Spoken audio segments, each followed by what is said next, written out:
દેશભરમાં hit and run case માટેના નવા કાયદાને લઈને સરકાર અને ટ્રાન્સપોર્ટરો વચ્ચે સમાધાન થઈ ગયું છે। ટ્રાન્સપોર્ટ સંગઠને દેશભરના ડ્રાઈવરોને હડતાલ પાછી ખેંચવા કહ્યું છે, તો કેન્દ્રીય ગૃહ સચિવ અજય ભલ્લા સાથે ગૃહ મંત્રાલયમાં પરિવહન સંગઠનની બેઠક યોજાઈ હતી, જેમાં આશ્વાસન મળ્યા બાદ સંગઠન હડતાલ સમેટી લેવા સંમત થયું। તો કેન્દ્ર સરકારે ટ્રાન્સપોર્ટ એસોસિએશનને ખાતરી આપી કે હાલમાં નવા હિટ એન્ડ રન કાયદાનો અમલ કરવામાં આવશે નહીં અને જ્યારે પણ તેનો અમલ થશે ત્યારે સંગઠન સાથે ચર્ચા કરવામાં આવશે।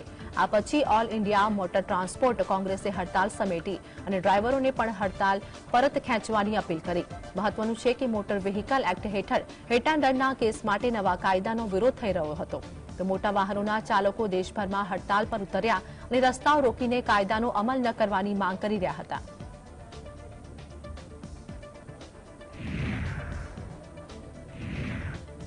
કાશ્મીરમાં નવા વર્ષની શરૂઆતમાં લોકોને શીતલહેરનો સામનો કરવો પડી રહ્યો છે। શ્રીનગરમાં છેલ્લા 2-3 દિવસથી તાપમાન -4 થી 5 ડિગ્રી વચ્ચે નોંધાઈ રહ્યું છે, જેના કારણે ડલ સરોવર પણ થીજી ગયો હતો। આ સ્થિતિના કારણે શહેરમાં ગાઢ ધુમ્મસનું વાતાવરણ છવાઈ ગયું છે, તો જમ્મુ કાશ્મીરના મોટાભાગના ક્ષેત્રોમાં હિમવર્ષા થઈ નથી।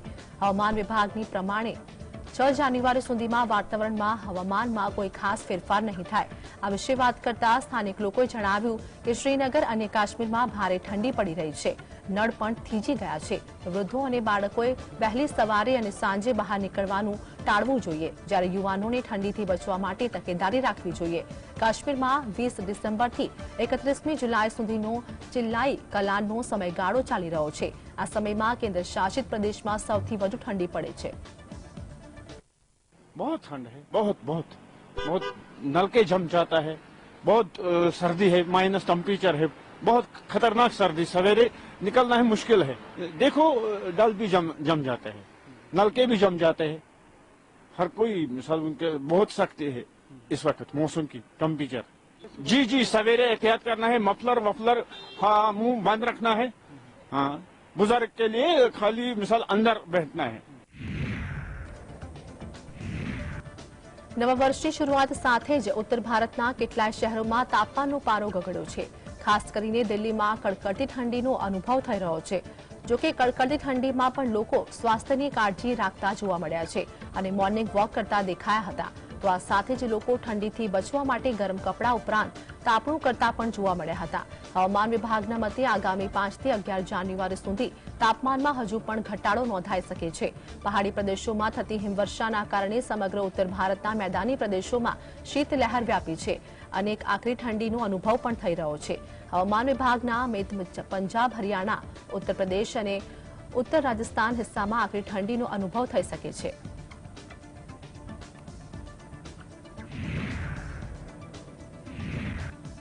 તમિલનાડુના તિરુચિરાપલ્લીમાં જાહેર સભાને સંબોધતા પીએમ મોદીએ જણાવ્યું કે છેલ્લા 1 વર્ષના સમયગાળામાં 40થી વધુ કેન્દ્ર સરકારના મંત્રીઓએ તમિલનાડુનો પ્રવાસ કર્યો છે।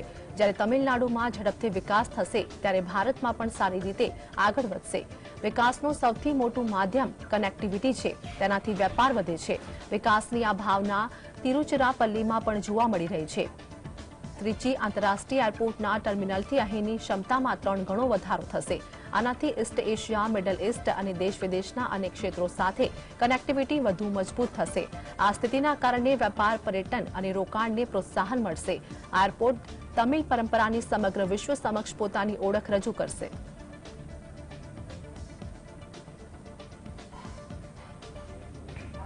साल में केंद्र सरकार के 40 से भी ज्यादा अलग अलग मंत्रियों ने 400 से ज्यादा बार तमिलनाडु का दौरा किया है।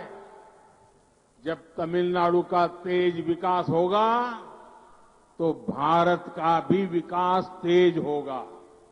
त्रिची इंटरनेशनल एयरपोर्ट के नए टर्मिनल से यहां की कैपेसिटी 3 गुना बढ़ जाएगी।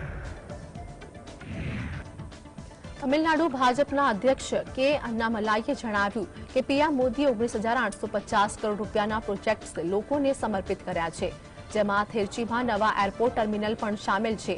તિરુચી ખૂબ જ ખાસ છે અને આ માટે પાર્ટીના કાર્યકર્તાઓએ 3 દિવસ પહેલા સ્વચ્છ ભારત અભિયાનની અમલવારી કરીને પીએમને આવકારવાનું નક્કી કર્યું છે. પીએમ મોદી જ્યારે પણ તમિલનાડુ આવે છે ત્યારે ભાજપના કાર્યકરો અને લોકો પર ખાસ પ્રભાવ પડે છે. Today, projects worth about 19,850 crore worth of projects is being dedicated to the people of Tamil Nadu and India, including the new airport terminal in Trichy, which is built at a cost of 1,100 crore, and new reactor in Kalpakkam, then oil and gas projects, road projects. Everything Honorable PM is dedicating to the people of our country today and people of Tamil Nadu. And also we are delighted. We all know Trichy is a very special place for Honorable PM. That's why the party has decided to welcome our Honorable PM by doing Swachh Bharat today and 3 days before this. So last 4 days we are involved in cleaning up Trichy, especially our Trichy district Bharatiya Janata Party and our Yuva Morcha, right from the state president to all the Karyakartas here. Today also we are cleaning up in 75 locations across Tiruchirappalli. લોકસભાની ચૂંટણીમાં ભાજપે 400 કરતા વધારે બેઠકો જીતવાનું target હાંસલ કરવા માટે દક્ષિણ ભારતમાં જીતવું જરૂરી છે. ત્યારે ભાજપે દક્ષિણ ભારતનો ગઢસર કરવા નરેન્દ્ર મોદીનો ભરચક કાર્યક્રમ ગોઠવવા માંડ્યો છે.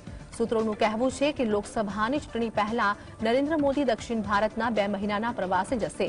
2 તબક્કામાં યોજાનાર મોદીના કાર્યક્રમના પહેલા તબક્કામાં તમિલનાડુ, કેરળ, પુડુચેરી અને લક્ષદ્વીપને આવરી લેવાશે, જ્યારે બીજા તબક્કામાં કર્ણાટક, આંધ્રપ્રદેશ અને તેલંગાણાને આવરી લેવાશે.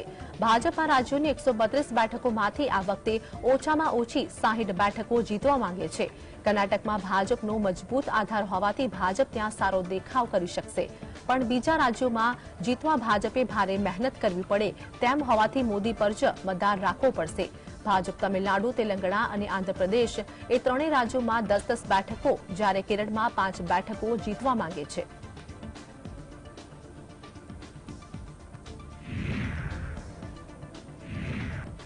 કોંગ્રેસે લોકસભાની ચૂંટણીમાં કયા સાથી પક્ષો સાથે જોડાણ કરવું એ નક્કી કરવા બનાવેલી સમિતિએ લોકસભાની જે બેઠકો પર 2014 અને 2019ની ચૂંટણીમાં કોંગ્રેસના ઉમેદવારો બીજા નંબરે રહ્યા હતા તે બેઠકો પર કોઈ બાંધછોડ નહીં કરવાની ભલામણ કરી છે. સૂત્રોનું કહેવું છે કે લોકસભાની ચૂંટણીમાં સાથી પક્ષોના દબાણ સામે ઝૂક્યા વિના આ બેઠકો પર કોંગ્રેસે પોતાના જ ઉમેદવારોને ઊભા રાખવા જોઈએ એવું આ સમિતિનું માનવું છે. કોંગ્રેસ 2014ની ચૂંટણીમાં 224 બેઠકો પર અને 2019માં 209 બેઠકો પર બીજા સ્થાને રહી હતી. તો સૂત્રોના મતે વિપક્ષી એકતાને ખાતર કોંગ્રેસે 2014ના માપદંડને છોડી શકે છે, પણ 209 બેઠકો મુદ્દે કોઈ બાંધછોડ નહીં કરે. કોંગ્રેસે 2019ની ચૂંટણીમાં 54 બેઠકો જીતી હતી અને 209 બેઠકો પર બીજા સ્થાને રહી હતી, જે જોતા સમાધાન કરવાનું આવે તો પણ 2024માં કોંગ્રેસ લગભગ 265 બેઠકો પર લડવાની માનસિક તૈયારી રાખીને બેઠી છે.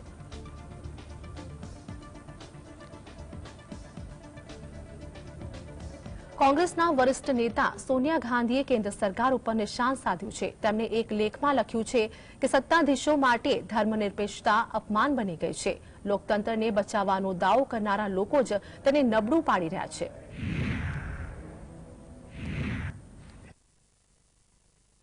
ધર્મનિરપેક્ષતા અને લોકશાહીના મુદ્દે ઘેરી છે. તેમણે ઇયરબુક 2024માં લખેલા એક આર્ટિકલમાં લખ્યું, સત્તામાં બેઠેલા લોકો માટે ધર્મનિરપેક્ષતા અપમાનજનક વાત બની ગઈ છે. તેમના કારણે આપણા સમાજમાં ધ્રુવીકરણ વધી ગયું છે. તેમણે કહ્યું કે સત્તાધારી લોકો કહે છે કે તેઓ લોકતંત્ર માટે પ્રતિબદ્ધ છે, પરંતુ તેઓ જ લોકશાહીને નબળી પાડી રહ્યા છે. તે માર્ગો કે જેના થકી આપણે દેશ એકતા અને સમન્વય તરફ આગળ વધશે તે નષ્ટ થઈ રહ્યા છે. લોકશાહી અને બિનસાંપ્રદાયિકતા એકબીજા સાથે ઊંડાણપૂર્વક જોડાયેલ છે. તે રેલવેના 2 પાટા જેવા છે જે સરકારને મજબૂત સમાજના निर्माण तरफ દોરી જાય છે. कि सेक्युलर वर्ड को सबसे ज्यादा दुरुपयोग घिसने का काम कांग्रेस ने किया है. सेक्युलरिज्म के आड़ में सेक्युलर वर्ड बोल के सबसे ज्यादा मुसलमानों का नुकसान हुआ है इसमें, कि जब किसी को मिलना हो तो सेक्युलरिज्म खतरे में इसलिए मिल गए, जब छोड़ना हो तो सेक्युलरिज्म खतरे में इसलिए अलग हो गए. तो कांग्रेस ने इस वर्ड का दुरुपयोग किया है. सेक्युलर वर्ड से यहाँ न माइनॉरिटीज को कुछ मिला है और न देश को कुछ मिला है. સોનિયા ગાંધીએ ગાંધીજીનું ઉદાહરણ આપીને કહ્યું કે ધર્મનિરપેક્ષતામાંથી ઘણા અર્થો મેળવી શકાય છે, પરંતુ ભારતના સંદર્ભમાં જે અર્થ સૌથી યોગ્ય છે તે મહાત્મા ગાંધીના નિવેદન સર્વધર્મ સંભાવમાં પ્રતિબિંબ થાય છે. ગાંધીજીએ જોયું હતું કે તમામ ધર્મોમાં એકતા ખૂબ જ જરૂરી છે. તેમણે કહ્યું કે જવાહરલાલ નહેરુને એ વાતની ઊંડી જાણકારી હતી કે ભારત અનેક ધર્મોથી બનેલો સમાજ છે, તેથી તેમણે ધર્મનિરપેક્ષ દેશ બનાવવા માટે સતત પ્રયાસો કર્યા. ડોક્ટર બી.આર. આંબેડકરના નેતૃત્વમાં ભારતના બંધારણના ઘડવૈયાઓએ બિન સાંપ્રદાયિકતાનો આ વિચાર વિકસાવ્યો અને તેને સરકારમાં લાગુ કર્યો, જેના કારણે એક અનોખી બિન સાંપ્રદાયિક લોકશાહીની રચના થઈ. Secularism means don't mix politics and elections, don't mix politics and religion, don't mix elections and religion, and the state should remain neutral to all religions, to all faiths, and all sections of the people must be protected.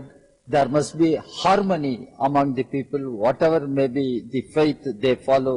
This is what we have been saying. But BJP RSS combined is doing the opposite. That has to be fought, and people will have to be protected, and secular democracy has to be protected. Sonia ગાંધીએ દાવો કર્યો કે કોંગ્રેસ પાર્ટીએ હંમેશા ભારતની વિવિધતાની રક્ષા કરી છે. Bureau report, GSTV.